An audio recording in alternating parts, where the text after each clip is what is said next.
9 let smo morali čakati, da je na ceste zapeljala 9. generacija Passata. Kar zanimiva igra številka, ne?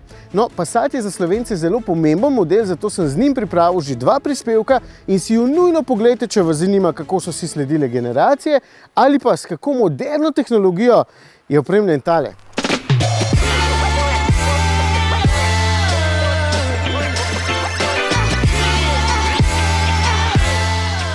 Kako pa se pelje? Ni treba prevoziti veliko, pa takoj zaznam razliko v primerjavi s prejšnjim, ker je precej očitna.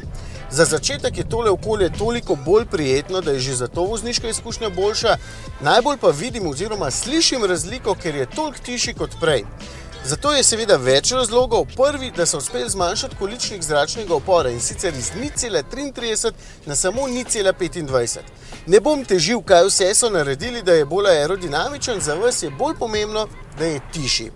Je celo tako tih kot premijske limuzine največjega kova, toliko res ne, mu pa ne manjka veliko in v bistvu je znotraj celo tako dobro zvočno zadušen, da 2-litrskega TDI-ja, ki sam po sebi ni najbolj miren ali pa uglajen motor na svetu, tule znotraj sploh ne slišim, če ravno močno ne pospešujem. Eden od razlogov za tišino je tudi večja količina nameščene zvočne izolacije, drugi pa dvojna stekla, kar pomeni dvojno sprednje steklo in obestranski, pa tudi obestranski stekli tamle zadaj. To pa ni kar tako.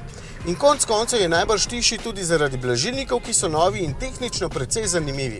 DCC se imenuje takšno podvozje, stane okrog jurja in je na seznamu doplačil pri boljših opremah.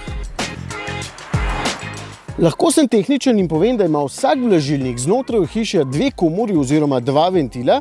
Prvi je namenjen nadzoru blaženja v fazi stiskanja in ima svojo ločeno komoro, kamor se ob tem seveda lahko pomakne odvečno olje. Drugi pa nadzira blaženje pri povratku k osnovnemu položaju. Vse skupaj seveda nadzorujejo senzorji in sicer s frekvenco 200 Hz, kar pomeni 200krat na sekundo.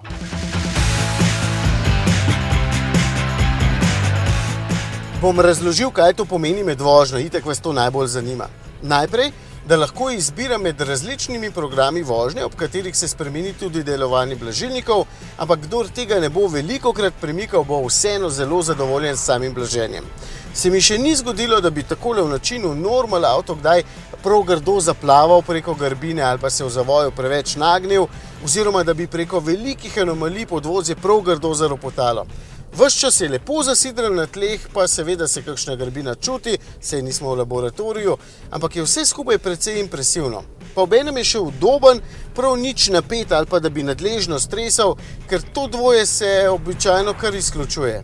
Če preklopim na sport, potem je vse skupaj bolj odločno in v tem načinu se mi največja pomanjkljivost mojega Passata zdi motor s samo 110 kW moči. Se motor ni slab, ampak se avtomobil tako fajn pelje, da bi hotel kakšnega konjička več. Nikoli zadovoljen, a? Ena od velikih prednosti Passata je od nekdaj njegova limuzinska oziroma karavanska zasnova. To pomeni, da je avto precej nizek, nižji kot križanci, zato je nižje težišče in vožnja v bistvu bolj prijetna.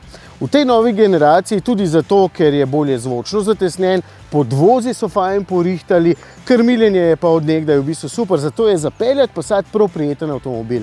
Verjetno se pozna tudi to, da je medosi daljše, ker tudi to ni zanemarljiv faktor, no pa konec koncev tudi to, da je zdaj avto dolg že skoraj 5 metrov.